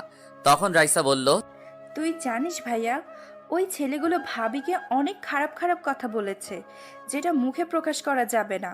আমাকেও বলেছে। রাফি ভাইয়া শুধু দাঁড়িয়ে দাঁড়িয়ে দেখেছে, উনি কিছুই বলে নাই। আসলে রাফি আমাকে সব বলেছে, কিন্তু ও তো একা কিছু করতে পারবে না, তাই তো আমাকে ফোন দিয়ে সব বলেছে। হঠাৎ আম্মু বলে উঠলো, রাসেল, ওরা কেউ এখনো কিছু মুখে দেয়নি। মার্কেট থেকে এসে সারাক্ষণ কান্না করে গেছে। তুই ওদের সাথে করে নিয়ে আয়। আর রহিমা, বাসার কাজের মহিলা, কে টেবিলে খাবার রাখছি। ঠিক আছে আম্মু, তুমি খাবার রেডি করো, আমি ওদের নিয়ে আসছি। আম্মু রুম থেকে বেরিয়ে গেল। আমি রাইসাকে বুঝিয়ে ওয়াশরুমে পাঠালাম। কিছুক্ষণ পর রাইসা বের হয়ে আসার পর মারিয়া ঢুকলো। মারিয়া আসার পর আমি ঢুকলাম। আম্মুর রুমে তিনজনে ফ্রেশ হয়ে খাবার টেবিলে চলে আসলাম। চেয়ার টেনে তিনজনই বসলাম। আম্মু সবাইকে খাবার বেড়ে দিচ্ছে। রাইসা খাবার খাচ্ছে না, শুধু ভাত নাড়াচাড়া করছে। তখন আমি রাইসাকে বললাম, কিরে রাইসা, খাবার খাচ্ছিস না কেন? এভাবে ভাত নাড়াচাড়া করছিস কেন? তখন রাইসা বলল, ভাইয়া, আমার খেতে ভালো লাগছে না, আমি রুমে চলে যাই। এটা বললে তো হবে না, এদিকে আয়, আজকে ভাইয়া তোরে নিজ হাতে খাইয়ে দিব। রাইসা আর কিছু বলল না। আমি রাইসার প্লেট থেকে খাবার নিয়ে ওকে খাইয়ে দিতে লাগলাম। সবার খাবার খাওয়া শেষ হলে যে যার রুমে চলে আসলাম। মারিয়া আমাকে জড়িয়ে ধরে শুয়ে আছে। মারিয়া আমাকে বলল, রাসেল, ডাক্তার আঙ্কেল ফোন দিয়ে বলেছে তাদের বাসা থেকে কিছুক্ষণ বেড়ায় আসতে। ওনার স্ত্রী মানে আন্টির আমাকে দেখার শখ। ওনাদের বিয়েতে আসতে পারে নাই, আমাদের বিয়েতে আসতে পারে নাই। তখন উনি অসুস্থ ছিল। তুমি ঠিকই বলেছ, যার জন্য আজ তুমি বেঁচে আছো তার সাথে তো ঠিকভাবে কথা হয় না। উনি যখন বলেছে তাহলে কালকে তুমি আর আমি উনি যখন বলেছে তাহলে কালকে তুমি আর আমি যাব। ঠিক আছে, এখন আমাকে আদর করো। আজকে অনেক কষ্ট পেয়েছি, এখন তুমি আদর দিয়ে সব কষ্ট দূর করে দাও। তারপর আর কি, মারিয়াকে জড়িয়ে ধরে কিস করতে লাগলাম। মারিয়াও আমার সাথে তাল মিলাতে লাগলো। আর জানতে হবে না বাকিটা বুইড়ার ঠ্যাং। এখন আমি আর মারিয়া গাড়িতে করে ডাক্তার আঙ্কেলের বাসায় যাচ্ছি। সকালে মারিয়া তাদের ফোন করে বলছে, প্রায় 30 মিনিট পর ডাক্তার আঙ্কেলের বাসায় চলে আসলাম। দারোয়ান আমার পরিচয় জানতে চাইলে আমার কার্ডটা দেখাই। তখন দারোয়ান আমাকে স্যালুট দিয়ে সালাম দিল। গাড়ি পার্কিং করে ভিতরে ঢুকলাম। তারপর দরজায় কলিং বেল চাপ দিলাম। ও আপনাদের তো বলতে ভুলে গেছি, আসার সময় নানান ধরনের ফল, মিষ্টি, আরো অনেক কিছু আনছি। সেগুলো দারোয়ান নিয়ে আসতেছে। কিছুক্ষণ পর একজন মহিলা দরজা খুলে দিল। দেখে মনে হচ্ছে আন্টি। মারিয়া ওনাকে সালাম করলো আর বলল, কেমন আছেন আন্টি? আপনার শরীর এখন কেমন আছে? আর আঙ্কেল কোথায়? দেখছি না যে। তার মানে তুমি মারিয়া? তোমার কথা অনেক শুনেছি তোমার আঙ্কেলের কাছ থেকে। তুমি নাকি মরার থেকে বেঁচে এসেছো। বাংলাদেশে নাকি চিকিৎসা করাও সম্ভব না, তাই তোমাকে বাইরে নিয়ে চিকিৎসা করিয়েছে? জি আন্টি, আজ যদি আঙ্কেল না থাকতো তাহলে এই দুনিয়ায় বেঁচে থাকতাম না। তা এখন আঙ্কেল কোথায়? ওনাকে তো দেখছি না। তোমার আঙ্কেল শুধুমাত্র উচিলা, হায়াত মতের মালিক ওপরওয়ালা। আর তোমার আঙ্কেল ওয়াশরুমে আছে। তোমার পাশে কেউ? আন্টি, ও আমার স্বামী, বর্তমানে একজন আর্মি অফিসার। কিছুদিন থেকে আঙ্কেল বলেছে এসে বেড়ায় যেতে, তাই আজকে সকালে আঙ্কেল ফোন দিয়ে আসলাম। অনেক ভালো করেছো। তোমার আঙ্কেলকে অনেক দিন থেকে বলছি মারিয়াকে বাসায় নিয়ে আসতে, তাকে একটা বার দেখবো। এই দেখেছো আমি কেমন মানুষ? তোমাদের বাইরে দাঁড় করিয়ে কথা বলছি, ভেতরে আসো। আমরা আন্টির সাথে ভিতরে ঢুকলাম। আমাদেরকে সোফায় বসতে বলল। আন্টি আঙ্কেলকে ডাকতে চলে গেল। আমরা বাসার চারপাশে তাকিয়ে দেখতে লাগলাম। দেখি পুরো বাসার ভিতরে বাচ্চাদের খেলনা দিয়ে সাজিয়ে রেখেছে, মনে হয় একটা ছেলে মেয়ের আশায়। কিছুক্ষণ পর দেখি আন্টি আর আঙ্কেল আমাদের সামনে আসলো। আঙ্কেল বলল, কেমন আছো তোমরা? তাহলে এতদিনে তোমাদের আশা হলো? তখন মারিয়া বলল, আলহামদুলিল্লাহ আঙ্কেল, আমরা সবাই ভালো আছি। আর রাসেল সারাদিন কাজে থাকে, তাই তাকে আর বলা হয়নি। আপনি কেমন আছেন? আলহামদুলিল্লাহ, আমিও ভালো আছি। রেহেনা, ওদের জন্য নাস্তা তৈরি করো। আন্টির সাথে আমিও যাব, চলুন আন্টি। এই বলে যেই না মারিয়া বসা থেকে উঠবে, তখন সোফার একটা কোনায় শাড়ির আঁচল ছিঁড়ে গেছে। তখন আন্টি বলল, সমস্যা নেই, আমার রুমে শাড়ি আছে, ওখান থেকে একটা পরবে। চলো, তোমাকে আজ নিজে শাড়ি পরিয়ে দিব। তারপর মারিয়া আন্টির সাথে রুমে চলে গেল। আমি আঙ্কেলের সাথে বসে বসে কথা বলছি। হঠাৎ আন্টির কান্নার শব্দ পেয়ে আমি আর আঙ্কেল দৌড় দিয়ে রুমে গেলাম। আমাদেরকে দেখে আন্টি দৌড় দিয়ে এসে আঙ্কেলকে জড়িয়ে ধরে কান্না করতে করতে যেটা বলল, সেটা শুনে আমি পুরো অবাক হয়ে গেলাম। আর মারিয়া শুনে কান্না করতে করতে বসা ছিল। মারিয়ার শরীরে এখনো আগের শাড়িটাই আছে। তো চলুন আন্টি আঙ্কেলকে জড়িয়ে ধরে কি কথা বলছে একটু শুনে আসি। ওগো, তুমি জানো এই মারিয়া আমার হারিয়ে যাওয়া মেয়ে। এত বছর পর ওকে আমি খুঁজে পেয়েছি। ওকে আমি আর হারাতে দিব না। তুমি কি করে চিনলে যে মারিয়া আমাদের মেয়ে? আমি মারিয়ার শাড়ি খুলতে গিয়ে তার পেটের উপর চোখ পড়ে। আমি দেখি মারিয়ার পেটের উপর একটা দাগ, যে দাগ আমার হারিয়ে যাওয়ার মেয়ে ছিল। তাই ওকে আমার চিনতে ভুল হয়নি। তখন আমি বললাম, মারিয়া কিভাবে হারালো? তখন আন্টি আবার বলল, যখন মারিয়ার বয়স 1 বছর, তখন সে হাঁটতে পারে না, হাঁটু গেড়ে খেলা করতো বাসায়। একদিন তোমার আঙ্কেল হাসপাতালে চলে যায়, বাসার দরজা না লাগিয়ে। তখন মারিয়া হাঁটু গেড়ে দরজা দিয়ে বের হয়ে যায়। তোমার আঙ্কেল যাওয়ার আধ ঘন্টা পর আমি কিচেন রুম থেকে বেরিয়ে আসি। তখন মারিয়াকে খুঁজতে থাকি। বাসার দরজার দিকে তাকিয়ে দেখি দরজা খোলা। তখন আমি বাসা থেকে বেরিয়ে আসি, কিন্তু কোথাও খুঁজে পাইনি। কিছুক্ষণ পর দারোয়ান দোতলা থেকে বেরিয়ে আসছে। তখন তাকে জিজ্ঞেস করে মারিয়া কোথায়। তখন সে বলে ওপরে এক ভাড়াটিয়া ঠেকেছে, তাই সে বলতে পারবে না। পরে তোমার আঙ্কেলকে ফোন দিলাম। আমি একজন রোগী দেখছিলাম, তখন রেহেনার ফোন আসে। আমি নার্সকে বলে নিজের কেবিনে চলে আসলাম। তখন ফোন ধরার পর রেহেনার কথা শুনে আমি সাথে সাথে বাসায় চলে আসি। তারপর অনেক জায়গায় খুঁজেছি, থানায় ডায়েরিও করেছি, কিন্তু কোনো লাভ হয়নি। তারপর থেকে রেহেনা কিছুদিন পর অসুস্থ হয়ে পড়ে। আর বাসার ভিতরে দেখছো না, বাচ্চাদের খেলনা দিয়ে সাজিয়ে রেখেছি। এসব মারিয়ার খেলনা ছিল, আমার কারণে মেয়েটা হারিয়ে গেছে। তারপর আঙ্কেল আর আন্টি মারিয়াকে জড়িয়ে ধরে কান্না করে দিল।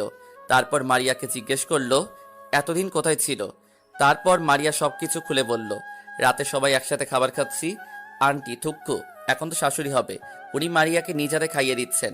তাদের দেখে বোঝা যাচ্ছে আজকে তারা অনেক খুশি। খুশি হওয়ার কারণ আজকে এত বছর পর হারানো মেয়েকে খুঁজে পেয়েছে। মারিয়াও অনেক খুশি। রাতে খাবার খাওয়ার পর আঙ্কেল আমাকে একটা রুম দেখিয়ে দিল। আমি রুমে এসে বিছানায় শুয়ে মোবাইল টিপতে লাগলাম। কিছুক্ষণ পর মারিয়া রুমে এসে দরজা বন্ধ করে আমার পাশে শুয়ে জড়িয়ে ধরে বলল, রাসেল, তুমি জানো আমি আজ অনেক খুশি। আমার হারানো মা বাবাকে খুঁজে পেয়েছি। মা বাবার ভালোবাসা এমন, তা কখনো বুঝতে পারিনি। আজকে বুঝলাম একটা মেয়ে ঘরের লক্ষ্মী। ঠিকই বলেছ। তুমি দেখো নাই, তোমাকে পেয়ে শাশুড়ি আম্মা অনেক ভালো হয়ে গেছে। এতটা বছর তোমার চিন্তায় অসুস্থ হয়ে পড়ছে, তাদের মনে কখনো কষ্ট দিও না। তোমার জন্য তারা অনেক কষ্ট পেয়েছে। আমি কখনো তাদের মনে কষ্ট দিব না। এখন আমাকে জড়িয়ে ধরে আদর করো। আমি চাই আব্বু আম্মুর একটা নাতি দিতে। আমি মারিয়াকে বুকে জড়িয়ে নিলাম। তারপর সন্তান আনার মিশন শুরু করে দিলাম। এটা এমন একটা মিশন যেটা স্বামী স্ত্রী ছাড়া করতে পারবে না। দেখতে দেখতে আজ 1 বছর পার হয়ে গেছে। রাইসার এসএসসি পরীক্ষা শেষ। আরও কিছুদিন পর রাইসার রেজাল্ট দিবে, কিন্তু রাফি এখনো বিয়ে করছে না। তার নাকি একটা মেয়ে পছন্দ আছে, তবে মেয়েটা ওর থেকে ছোট এবং মেয়েটা কে সেটা বলে না। এবার আসি মারিয়ার কথায়। মারিয়া আগের থেকে কেমন যেন হয়ে গেছে। এখন ঠিক মতো আমার খোঁজ খবর নেয় না। 2 দিন পর পর তাদের বাসায় চলে যায়। আমি কিছু বললে বলে আম্মু বাসায় একা থাকে, আব্বু তো সারাদিন হাসপাতালে থাকে, তাই আম্মুকে একটু সময় দেই। তাই আম্মু কিছু বলে না, আমিও কিছু বলি না। মারিয়া তো ঠিকই বলেছে, ওর আম্মু তো বাসায় একা একা থাকে, মেয়ে পাশে থাকলে সব বাবা মার ভালো লাগে। ও আপনাদের তো বলতে ভুলে গেছি, ওই যে বলছিলাম না 1 বছর আগে যাদের ঘর পুড়ে গেছে তাদের নতুন ঘর করে দেওয়া হয়েছে এবং প্রতি পরিবারের জন্য 2 মাসের খাবার দিয়ে দেওয়া হয়েছে। তো যাই হোক, আজকে রাফির অফিসে বসে আড্ডা দিচ্ছি। রাফি এখন তাদের অফিস দেখাশোনা করে, তার আব্বু বাসায় থাকে। দুজনে কথা বলার মাঝখান দিয়ে আমার মোবাইলটা বেজে উঠল। মোবাইলের দিকে তাকিয়ে দেখি শাশুড়ি আম্মা ফোন দিচ্ছে। আমি ফোন ধরে সালাম দিলাম। তখন শাশুড়ি আম্মা বলল, রাসেল, তুমি কোথায়? এখনই বাংলাদেশে পিজি হাসপাতালে চলে আসো। মারিয়া হঠাৎ মাথা ঘুরে পড়ে গেছে। আমি দারোয়ানকে সাথে নিয়ে মারিয়াকে হাসপাতালে নিয়ে এসেছি। তুমি 402 নাম্বার কেবিনে চলে আসো। আমি ঠিক আছি বলে রাফির কাছ থেকে বিদায় নিয়ে অফিস থেকে বেরিয়ে গাড়ি নিয়ে হাসপাতালে যেতে লাগলাম। রাফি আমার সাথে আসতে চেয়েছে, কিন্তু আমি মানা করছি, কারণ সে এখন অফিস একা একা দেখাশোনা করে। প্রায় 30 মিনিট পর হাসপাতালে পৌঁছে গেলাম। ভিতরে ঢুকে 402 নম্বর কেবিনের সামনে চলে গেলাম। 402 নম্বর কেবিনের সামনে চলে গেলাম, দেখি শাশুড়ি আম্মা বাহিরে দাঁড়িয়ে আছে। আমি ওনাকে বললাম, আম্মু, মারিয়ার এখন কি অবস্থা? ডাক্তার কি বলেছে? কোনো সমস্যা হয়েছে? বাবা, তুমি শান্ত হও। ডাক্তার এখনো কেবিনের ভিতরে। আশা করি মারিয়ার কিছুই হবে না। আল্লাহর কাছে দোয়া করো। কিছুক্ষণ পর একজন ডাক্তার বেরিয়ে আসলো। আমি ডাক্তারকে বললাম, ডাক্তার, আমার মারিয়ার কি অবস্থা? ওর কি কিছু হয়েছে? আপনার যত টাকা লাগে আমি দিব, তবুও আপনি ওকে সুস্থ করে তুলুন। আমি ওকে ছাড়া বাঁচতে পারবো না। তারপর ডাক্তার যেটা বলল সেটা শুনে আমি সাথে সাথে মাটিতে বসে পড়লাম। চোখ দিয়ে পানি পড়তে লাগলো। ডাক্তার এটা কি বলল?